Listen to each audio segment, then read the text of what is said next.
Dear all, Assalamu alaikum wa rahmatullah. It's Inas Sayed from Sudanese Researchers Foundation, and I'm delighted to join you today in this webinar titled Prospects of Pharmacy Education and Professional Training. This webinar is collaboratively organized by the Sudanese Researchers Foundation and the Faculty of Pharmacy, University of Gezira, in collaboration with the University of Kwazulu, Natal from South Africa. And today we are honored to have our speakers who kindly offered the time and the effort to share their experience in the field of pharmacy education and professional training through this webinar. Today we have our speakers from South Africa, Dr. Frasia Oosthuizen. Dr. Frasia Oosthuizen, the senior lecturer at the University of Kwazulu, Natal, with a PhD in pharmacology and significant research experience in the fields of pharmacovigilance and pharmacy education. Also, we have from South Africa, Dr. Varsha Bengali, the lecturer at the University of KwaZulu Natal, with a PhD in pharmacoeconomics and postgraduate qualification in pharmacovigilance and significant experience in the field of online pharmacy education. We also have from Sudan Professor Marghani Abdurrahman, the professor of pharmacy practice at the Faculty of Pharmacy, University of Gezira, and the former dean of the Faculty of Pharmacy, University of Gezira, and also the former dean of the School of Graduate Studies at the Faculty at the University of Gezira.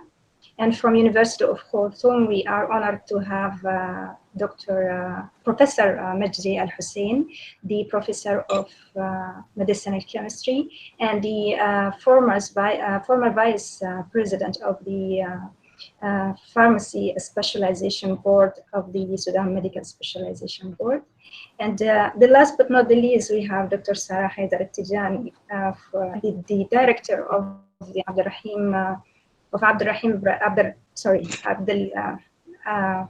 the director of Abdul Hamid Ibrahim Center for Professional Training and Development, and the lecturer of pharmacy practice and the convener of the Pharmacy Specialization Board of the Sudan Medical Specialization Board. In addition to our speakers, we are honored to have on our panel Dr. Anwar Dafa'Allah, the founder of Sudanese Researchers Foundation. And we expected to join us from Faculty of Pharmacy, University of Gezira, the Dean of Faculty of Pharmacy, Dr. Inas Awad. We are waiting for her to join. So before starting with our first speakers, we like to have a brief talk from the founder of the Sudanese Researchers Initiative, founder of Sudanese Researcher Foundation, Dr. Anwar Dafa'Allah. So the microphone is yours, Dr. Anwar.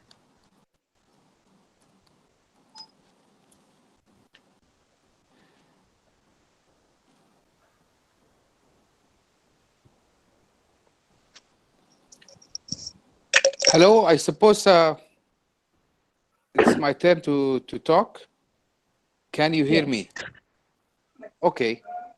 Clearly. So welcome everybody. I'm delighted and pleased to be here among you all. It's our pleasure at the Sudanese Researchers Foundation to start this collaboration between Sudanese universities and the foundation, in addition to African and international universities.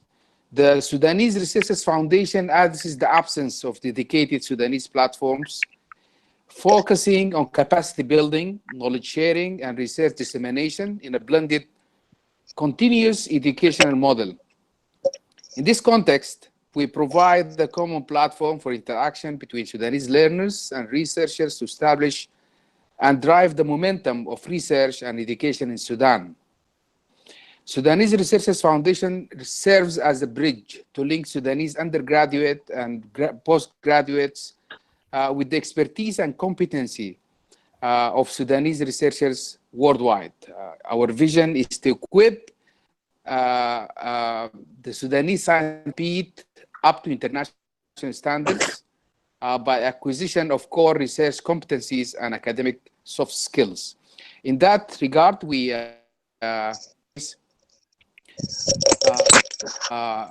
encourage to have collaborations between different institutions. We encourage the scientists and researchers, seniors and juniors, to join our Sudanese Luminaries Network on our website. All of you, and wish you a successful webinar. And thanks to our colleague, Dr. Inas, for managing to put all this together.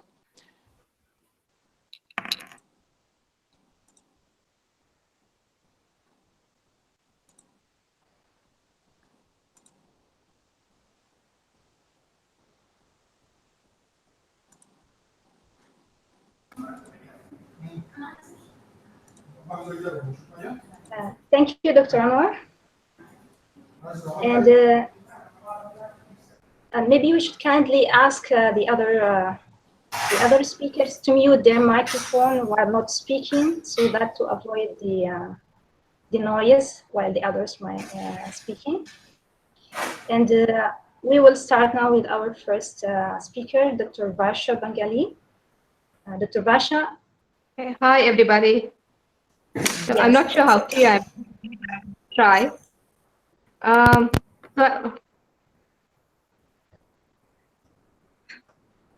Hi. Yes, we hear you clearly, but we're not able to see you.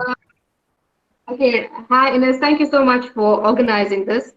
So when you first sent your emails regarding what we can put forward, I actually wasn't too sure what you really wanted to know. So what I thought would be nice would be to tell you about how our university is going towards competency-based education, right? So just to give you some background of how we arrived there, post-apartheid, we have a very defragmented healthcare system where we have this private sector for just those who can afford it, and the majority of our population which accesses a very overburdened public sector. So the university is a... Sorry for the interruption. Could you please put on your camera so that we can communicate you, because we do hear you. Okay, just Okay, great. That is great. Okay, thank you. Please proceed. Is that better? Yeah, this is okay. Please proceed. Okay. So like I said, we have a very fragmented healthcare system. And on recommendations from people like the Lancet Commission as well as the WHO, we've actually planned to go transform towards universal health coverage, right? And the idea is to increase our workforce to primarily service those rural clinics in our country. And what's relevant to us in pharmacy education is that the role of the pharmacist is now changing. So moving forward, our pharmacists are seen to, or we want to see them at the forefront of primary healthcare. And it is envisaged that this process will be well integrated and interprofessional. So just to provide you with some background about where our university is at the moment and what we are dealing with, at UKZN, we have quite large pharmacy classes. I'm not sure how big the classes are there, but previously, 10 years ago, we had classes the size of maybe 60 to 70 students. And within 10 years, this population has doubled to almost 120 students. And I think in our second year level, we have 140 students. And the students that we have, they come from very diverse backgrounds with regard to their race, their religion, culture, and language.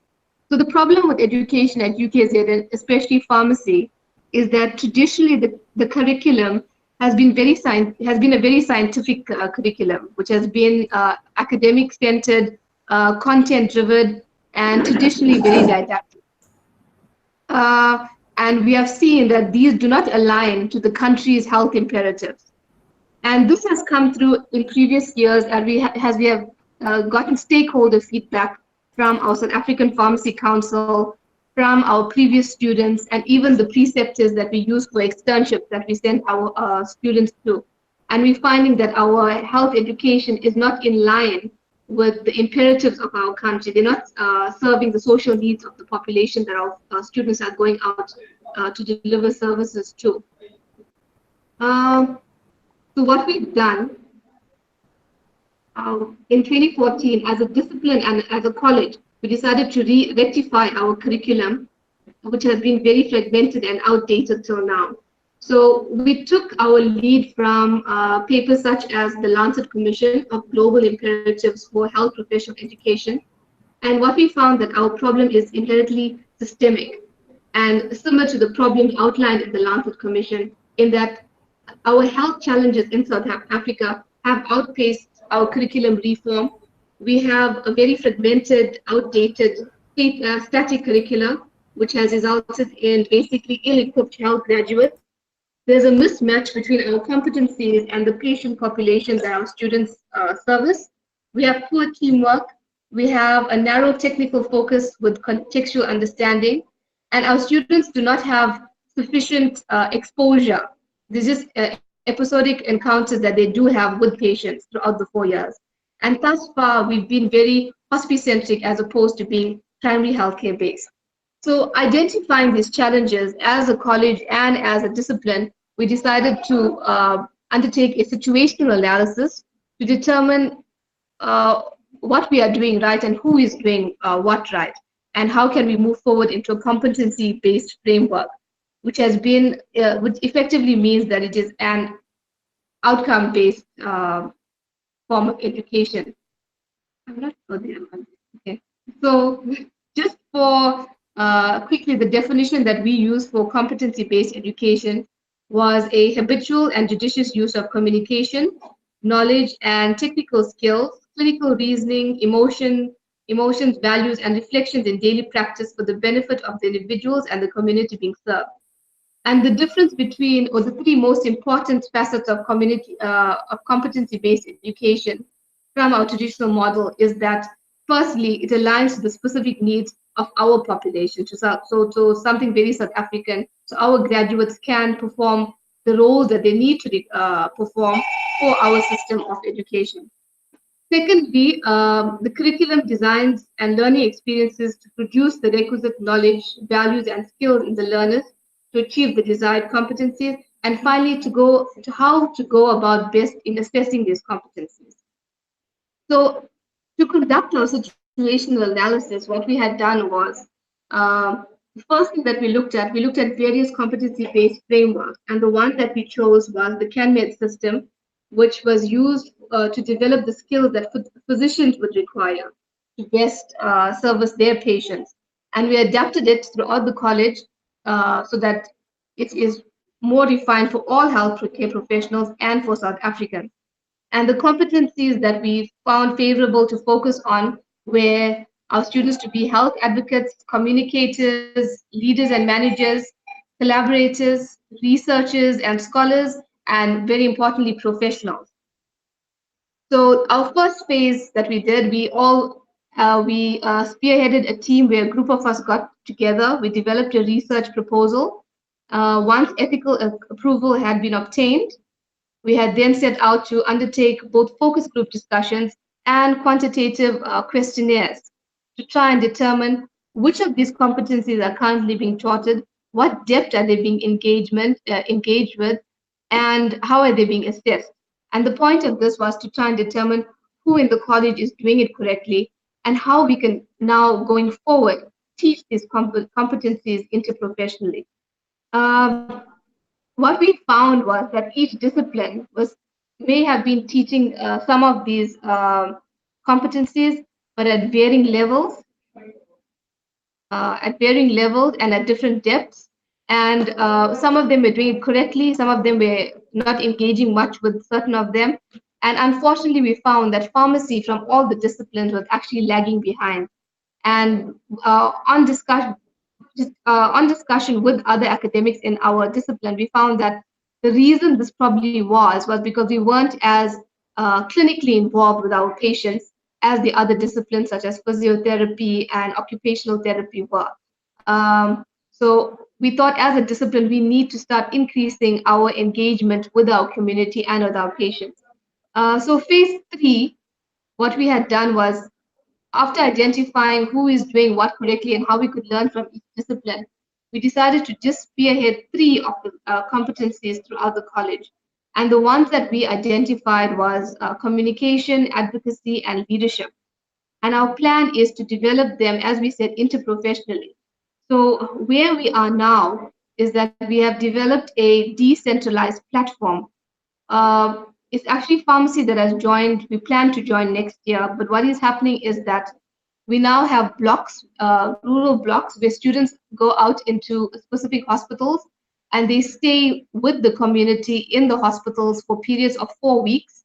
In this way, they become immersed in the community to better understand their role as part of the healthcare team and what is required of them. So, like we said, pharmacy has been lagging behind. We have put in plans to engage with this process and we'll only be part of it next year.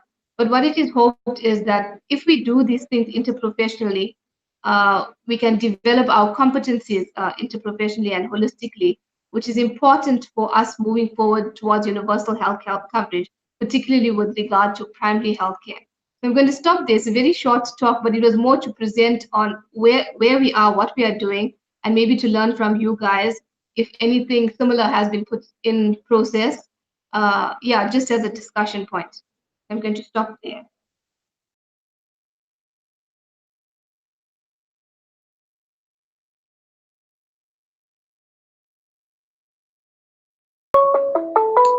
Do you hear me, Dr. Pasha? There's a call somewhere. Yeah. Seems to be coming from you. Can you hear me? You can just proceed, and I can put off the microphone so that not to disturb you. Okay, I will stop if your face disappears, then I will assume the link has been dropped. Okay. Okay. I'm just going to talk a little bit about active learning strategies, and my presentation is just going to look at what or why to do active learning, the advantages of using active learning over traditional teaching in a classroom, what is an active learning strategy in the classroom. I'm going to give you an example of how I apply it in my lectures. And then I'm just going to end with advice for learners when you make use of active learning, and then also for the educator. Why use active learning strategies in the classroom? It's really healthcare providers that are faced with situations every day that require the use of effective problem solving, critical thinking, and communication skills. Providing students with knowledge alone is insufficient to equip them with the tools needed to be valuable contributors to patient care. So they don't only need knowledge, they need all these softer skills as well. Students must understand that it is imperative to provide more than just drug information, which is readily obtained today in the internet, smartphone apps, online references. Anyone and everyone has access to it. So they must provide more than that. They must be able to evaluate, analyze, and synthesize information and then apply their knowledge to prevent and resolve drug related problems. As part of the healthcare team, these students will be required to contribute their expertise to team discussions about patient care, ask appropriate questions, integrate information, and develop action plans. Very important is that students who finish their formal teaching or training at universities must recognize that lifelong learning or learning is a lifelong process. We all know that scores of new drugs are approved every day, drug use practice changes, and innovative research alters the way that diseases are treated. So students must be prepared to expand their knowledge base, clinical skills, and adapt to the changing profession of pharmacy. So really the most important facet of our teaching is to prepare our students to become healthcare professionals or essential members of the healthcare team. Many healthcare educators are using active learning strategies in the classroom. Just comparing active learning versus traditional teaching. In active learning is the process where students engage in activities that require reflection on ideas and how students use them. Proponents of active learning strategies agree that compared with passive learning or our normal didactic teaching, learning active engagement of students promotes deeper learning, enhances critical thinking skills, provides feedback to students and lecturers, and promotes social development. Learning is reinforced when students are actively engaged and apply their knowledge to new situations. Active learning is learner focused as opposed to didactic, which is lecture focused, and it helps students take responsibility for their own learning. Traditional teaching involves a teacher-centered approach. In class, the lecturer lectures on a predetermined topic that does not require any student preparation. The students are just passive recipients of information. So students do not learn to apply their knowledge to situations they will ultimately encounter in practice. To teach students to be lifelong learners, it is essential to stimulate them to be inquisitive and actively involved with the learning that takes place in the classroom. This requires that lecturers move away from more comfortable teaching methods to new techniques, and the transmission of information is replaced with the developmental skills and application of knowledge. Active learning strategies are implemented in a variety of ways. There's problem-based learning, there's team-based learning, usually it's student groups, and technology is also increasingly used in active learning, specifically where we have larger class sizes. I'm just going to tell you a little bit about how I use active learning. Basically, it takes place over 2 sessions, and that is just to fit in our timetable.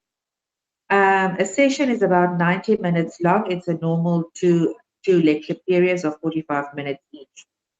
During the first session, students are given pre-reading material before the first session, where they have to read up on what is going to be covered during that session.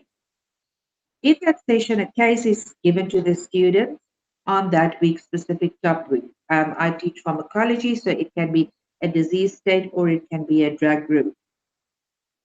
The students in their groups then discuss the case study, they determine outcomes for the case study, etc. This is really collaborative learning. Collaborative learning meaning where the students discuss with each other and learn together. The lecturer doesn't teach them, the lecturer is merely the facilitator during this process. During this, I also make use of what I call a fishbowl.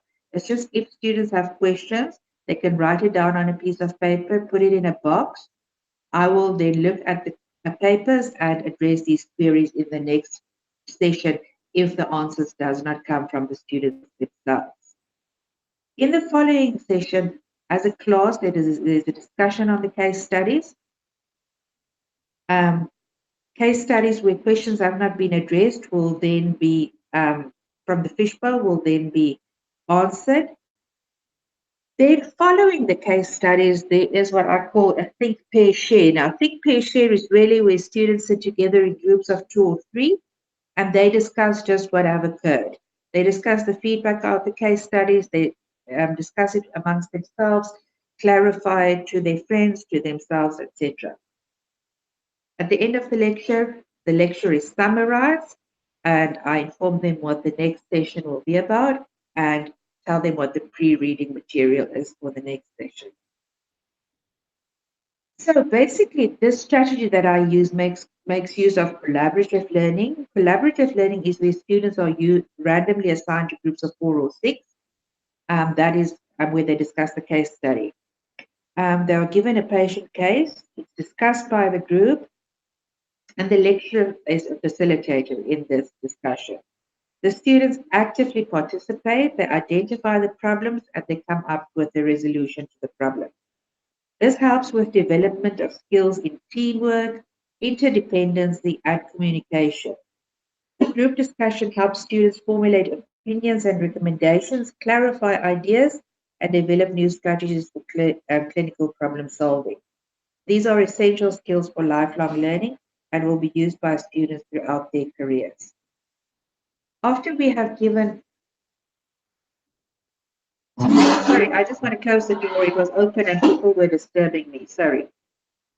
After the case studies has been discussed, and in the second session, we have a think, pair, share.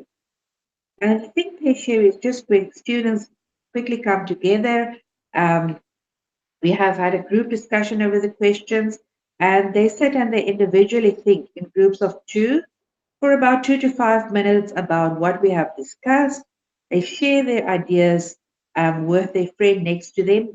That's the pair, and then they share it with the class. That's the share.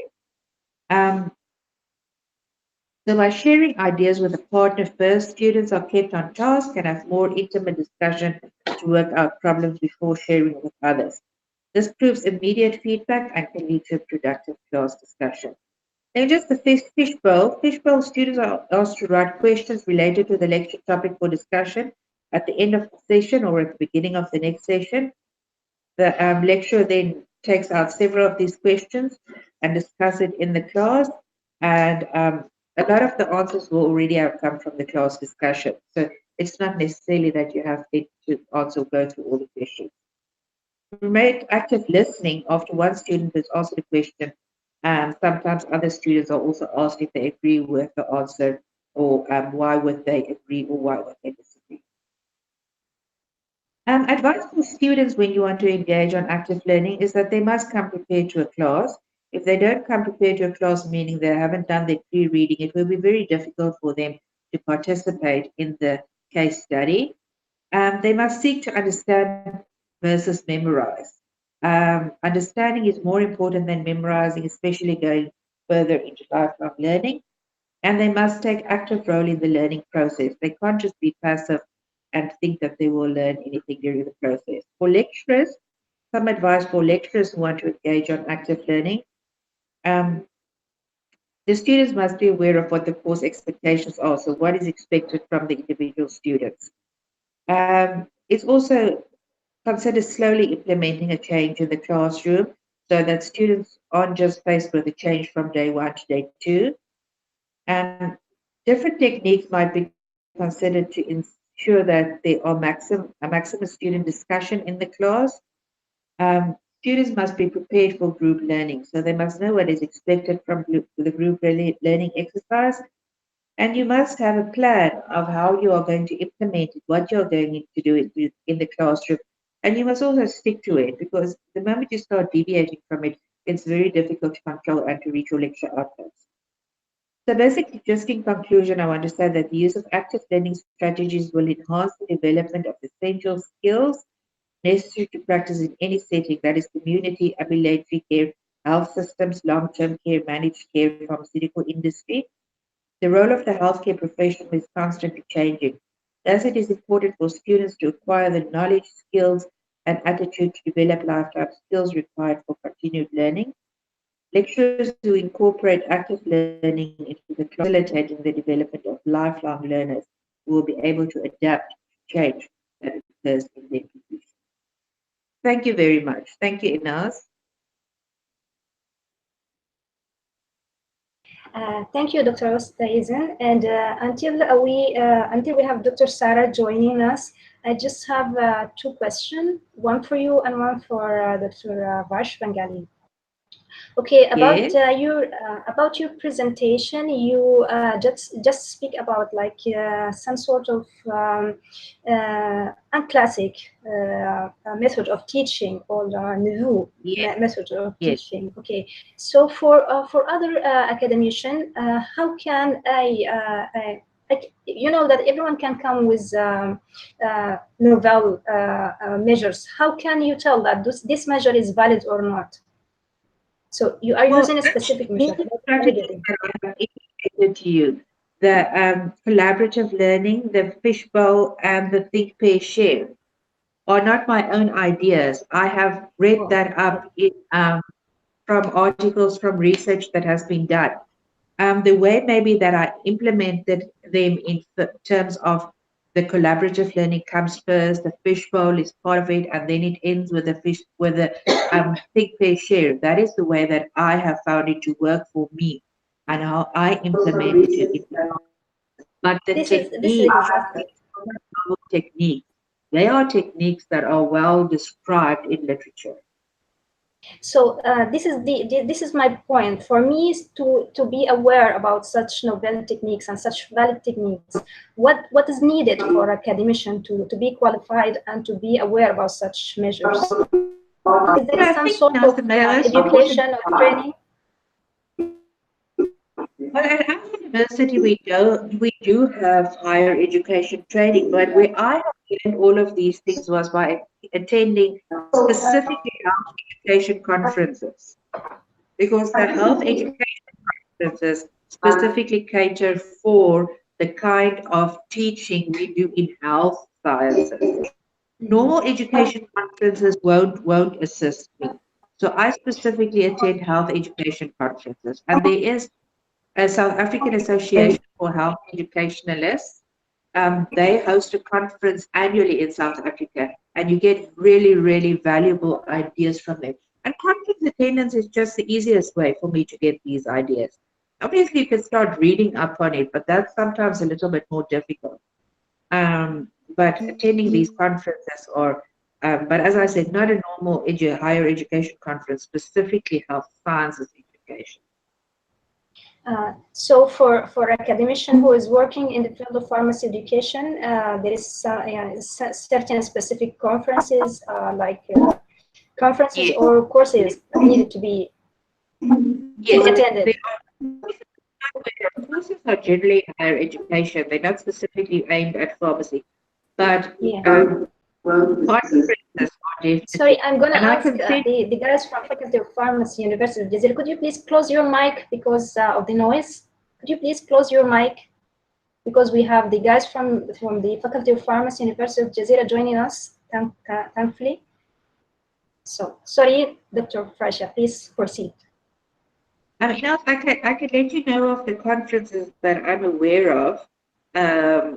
But I mean, as I said, there's a South African conference that takes place every year, specifically in higher education, and I mean, it's on the African continent. And I can let you know of other that I'm aware of, and maybe send you a list that you can disseminate to your Please, colleagues. Yes, yes. I'll do that. Thank you very much. Okay. With regard to Dr. Varsha, you're welcome. Yes, hi. With regard to Dr. Varsha, I'm sorry, because of technical problems, I didn't hear a lot of your speech. But what I really wanted to know from your presentation, speaking about the competencies of the health sciences graduates, speaking specifically about pharmacy, because you know there is subtypes of pharmacy training, like education, like one that devoted for the clinical and patient serving. Purposes and one for industrial purposes. So could you please clarify on that, and considering the situation in the African countries, so what's your advice with regards to this? Yes, with regard to that, what we had found was that our students, our education previously was very content driven, very science based. But what I was Sorry, the guys from University of Gezira, could you please close the mic, put the mic mute, please? Please, Dr. Varsha, proceed. So what we were lacking? We were lacking the basic competencies, like how our students are going to act in the profession, how to advocate for it, because these things weren't previously being taught.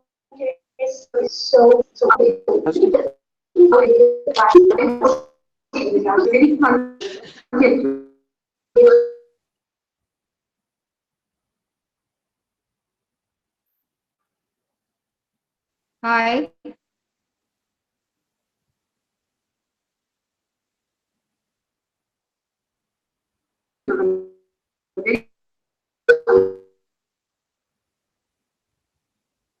Hi. Hello, Inas.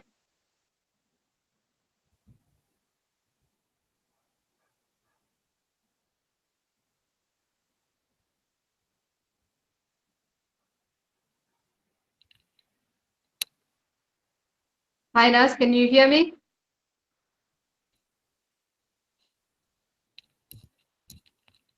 I can hear you clearly. Okay. Yeah. So what I was saying was that our students, compared to all the other health sciences like physiotherapy, optometry, were not engaged enough to deal with the patients that they had. So what happens in South Africa is after a year of internship, our students are required to go out into the community, particularly the rural health facilities.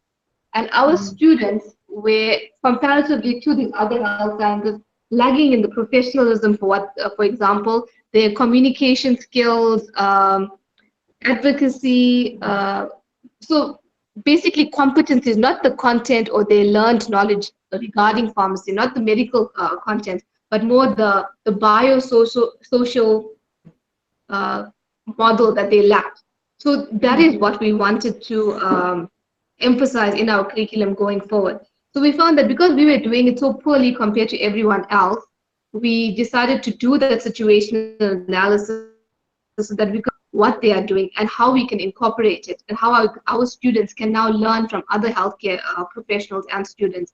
So that's where our decentralized platform came in, where students will now go into hospitals and basically, so they become immersed in a healthcare field.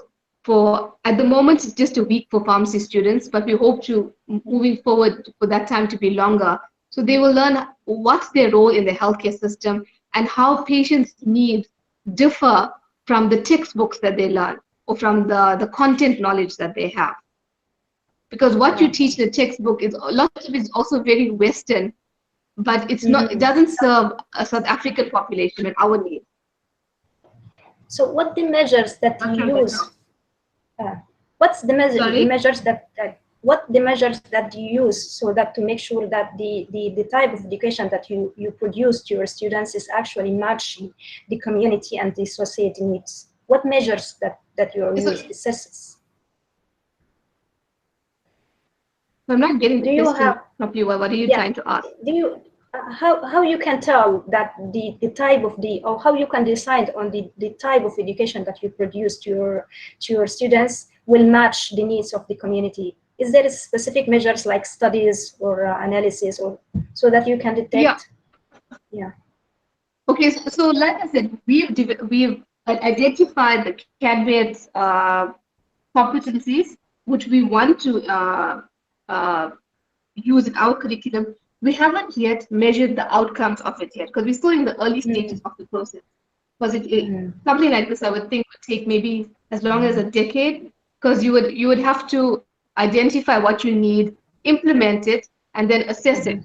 So we're still busy in the phase of learning what we need to do because we've got stakeholder feedback from like previous preceptors, the South African Pharmacy Council, that showed that our students aren't really equipped currently to deal with the primary healthcare needs of our country. So we still now, our next phase would be, since we started to implement the competencies, our next phase would be now to assess it and then monitor and then change if needed. Okay. So currently you have your methodology, which you are going to know about the effect in the future. This is the situation. Yes. Okay. Yes. Thank you very much. Thank you very much. Sorry. Welcome. No, I'm just saying we're still in the early stages of the process compared to other disciplines in our college. Yeah, but still we are glad to know about your approach, and I'm sure that in the future we will have more communication to exchange knowledge about this. But I think Frasia brought up a good point. So moving forward, the next time that we do have one of our health education conferences, we will make sure that we alert you to them. And probably we can try and collaborate to maybe bring you down here or something like that. Of course, we will be happy to collaborate in this. Thank you very much for your very informative speech. And we will go ahead for the third speaker. We have two of Professor Majdi Al-Hussein and Professor Marghani. Yes. So, Professor Majdi, I think you are ready to start ahead until we figure out what's going on with Professor Marghani Abdurrahman. Could you please start ahead? Actually, Dr. Inas, as you have seen that I was offline most of the presentation, but now I can't hear you well. Do you hear me? Yes, I'm here. I'm hearing you clearly. Could you please start ahead? Okay, we lost Professor Majdi. Professor Marghani, are you ready to start ahead with you? Professor Marghani?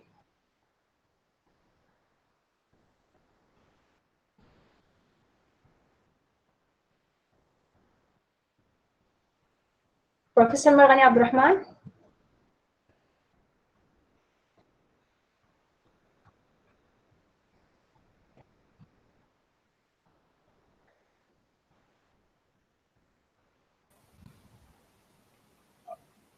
So, Dr. Sarah, could you please start ahead? I'm sorry, Dr. Inas, I am back. Do you hear me all? Yes, please start ahead. Please start.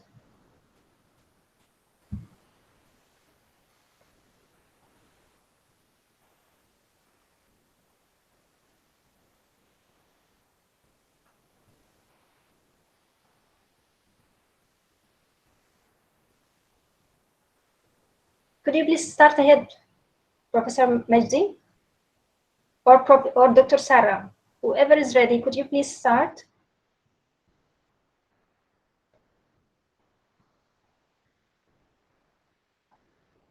Dr. Sarah, could you please start ahead? Dr. Sarah, do you hear me? Yes, Please, I'm hearing. yeah, could you please start ahead with your presentation? Okay.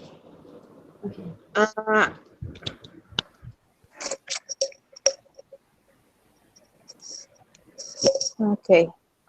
Hi, everybody. This is Sarah from National Medical Supply Fund.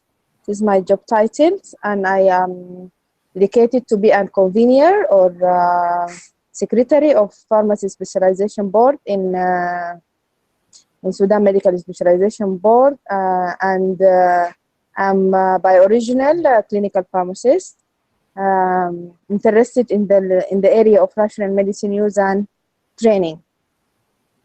So as all we know that the era of teaching and learning, just knowledge is gone away. Now we are in the area of the competency based learning, which is mainly rely on the knowledge and skills, and even how you deliver these skills and knowledge by attitude. So it's be more integrated way for learning. I will start by by talking briefly about the area of professionalism, because it's, we are emphasis in the area of professionalism that is mainly rely on the knowledge and skills and ethics. So we have to be professionals to join other medical team in professional way, acting mainly taking care of pharmaceutical care, not by drug only in its or medicine only in its active ingredients and how to proceed it. So going from behind the counter to front of the counter, dealing mainly with the patients, and we have many deficient or many or need for many knowledge need to be filled. Gaps need to be filled with knowledge in to fit in this area of pharmaceutical care, because it's the area of pharmaceutical care. I will switch the camera now to the presentation. I hope you can see it clearly.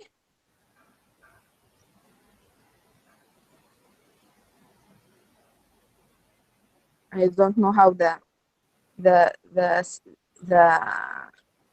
internet connection. Yeah, right now we see it clearly. Yeah. So this is a professional Yeah. doctorate of pharmacy. This is our input in the professional way. This pharmacy council headed by Professor Abdullah Al-Badri, and the vice president is the Professor Majd Awadallah, who is joined us here. We'll talk, maybe he will talk more in details more in this area. and me as the convener or secretary of the board. So we will talk at the healthcare and to how to be a professional pharmacist and what we do in this section. And the first start was a fellowship, then we upgraded to professional doctorate, and we'll talk go touch and move in how we admit the candidates and how we assess them and what's the challenging and future perspective. As all we know that the healthcare is integrated part. We have different integration parts in it, which is medical care, pharmaceutical care, nursing care, and others. And all these items integrated like a watch to help the only target of us, who is the patient. And we all working together to improve the healthcare generally, and as pharmacists, pharmaceutical care. Now, يا ساتر يا ساتر يا رب، يا رب لطفك لطفك يا الله. Up 2015, 100 graduates with fellowship graduated from pharmacy board, from Sudan Medical Specialization Board, who has good reputable in their field. When they go back to their work, they have positive feedback from their bosses, and they say that they are the output and the way of delivering the service in their job was much improved from before it, because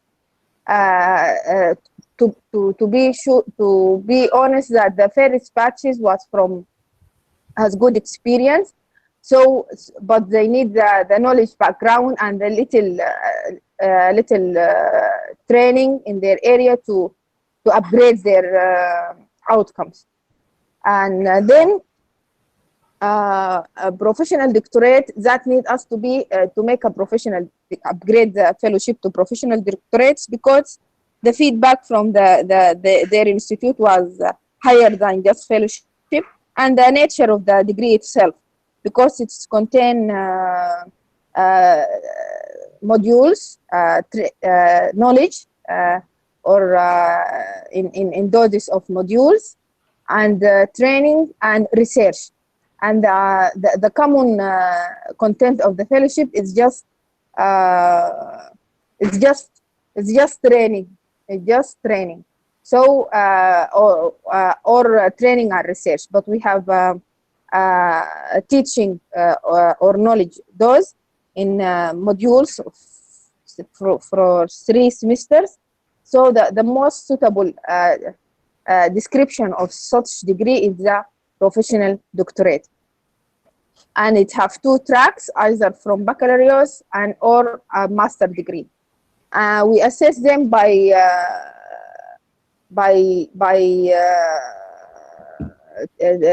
written exam and assignments, and the logbook to reflect the training period on it, and the feedback from their bosses or their preceptors in the training sites. We have 4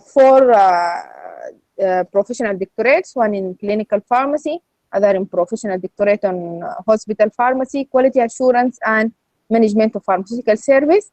Until now, we have in pipeline candidate in clinical pharmacy, quality assurance, and management of pharmaceutical service. But hospital pharmacy, we didn't admit any candidate yet. We assess them theoretically, as I said, or practically through portfolio, including logbook and cases and other means of other content of portfolio, and by research capability, how they're questioning, critical appraisal, presentation, problem solving, and scientific writing and reporting. Our obstacles is we have a deficiency, really deficiency in the expertise and in the facilitators, and because the migration of our expertise and shortness of training and the people are not familiar in Sudan, even in the region. If I didn't know if I mentioned it or not, but it's the first professional degree in the region. In professional doctorate of pharmacy in Sudan is the very first degree in the region. Even if in the Arab board, Health Arab Board, Arab Board of Health Specialists didn't have pharmacy arm in it. They are physician, nurse, dentist, but no existing of the pharmacy professional in it. So it's the initiative come from Sudan to introduce the professional degrees in pharmacy and reflect the professional image of our profession. We seek the accreditation from the Arab Board of Health Specialties and international accreditations. We looking forward to introduce new specialties and to add subspecialties, especially in the clinical pharmacy. So the fellowship program has been upgraded to professional doctorate in pharmacy program. Program is flexible if you can enter it from the baccalaureate or from the master degree. A curriculum well designed to meet three corners of professionalism. We have knowledge on it, we have skills, and we have ethics, and also to make competent graduates, we have give certain courses in attitudes, how to adopt the attitude. We now need for regional and international collaboration to overcome all obstacles which is common in developing country. This is in the area of professionalism, which I'm talking about it as a convener of the pharmacy board in Sudan Medical Specialization Board for the postgraduate pharmacists. Regarding my title as manager of Abdelhamid Ibrahim Training Center, I will talk a little bit about it. The need for it, it's come because the National Medical Supply Fund need to invest in human resource to increase the capacity and improve the service outcome from it. The National Medical Supply Fund. Hello? Yeah. Hello? Are you hearing me? Yeah. So,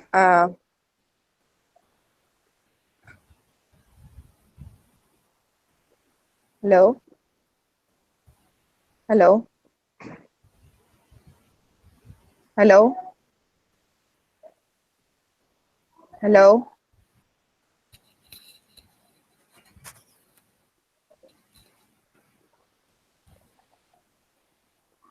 Okay. Hello? Dr. Sarah, this is Bagdi. I hear you, but I'm not sure about the other colleagues. Hi. Yes. I couldn't. I think they are out of coverage now. Dr. Inas, did you want me to proceed or stop? What do you think? Hello?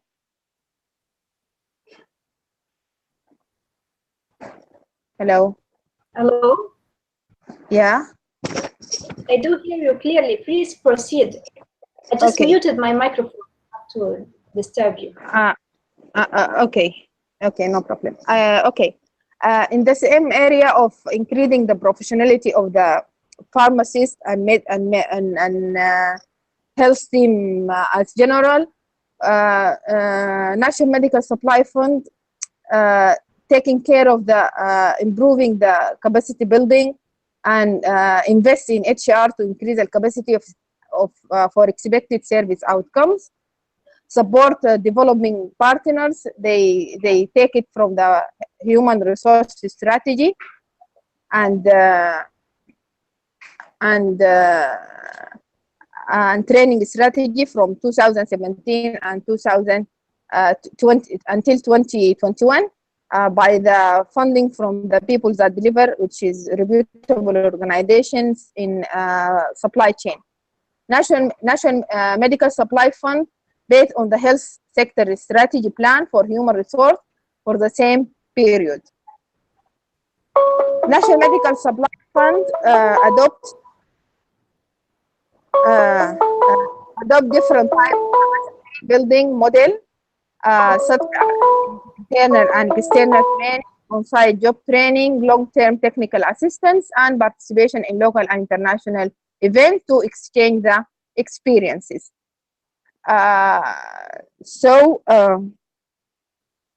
Hello.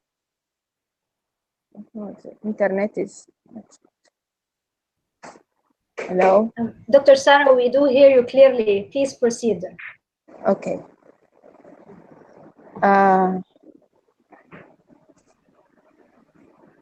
Now lost the camera, but I will proceed.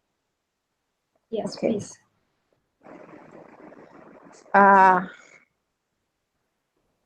So to cut it short, in 2014, Financing and Training Center was obtained to work, and it's launching in 2017 in April by His Excellency, the President, to serve the human resource. Our center providing facilities for formal training, group work, and self-study, conference hall with 265 fixed seats, meeting hall for 90 persons, and 4 training halls. The conference hall and meeting hall equipped with the on-time voting, electronic voting, and the conference hall with on-spot translations. And you can use Skyping and other video conference tool to do overseas lectures. We have a computer laboratory with 25 computers, independent units, so you can run training there. You can run an exam, video conferencing facilities, and we have physical library and study space, one electronic library with access to journals. And this is the main point which the students can use it for gaining, searching for the knowledge and for the topics on the internet, and the paid websites like Medicine Complete, like SciFinder for the researcher, like Hinari, which have more than 4,500 journals. You have to pay to get the abstracts, but when you enter from our library, you get it free of charge. And the physical library, we have a catalog online on our website. You can enter it and just go through it, and if you're looking for the reference to see if it's found in our library or not, you can search by many means, like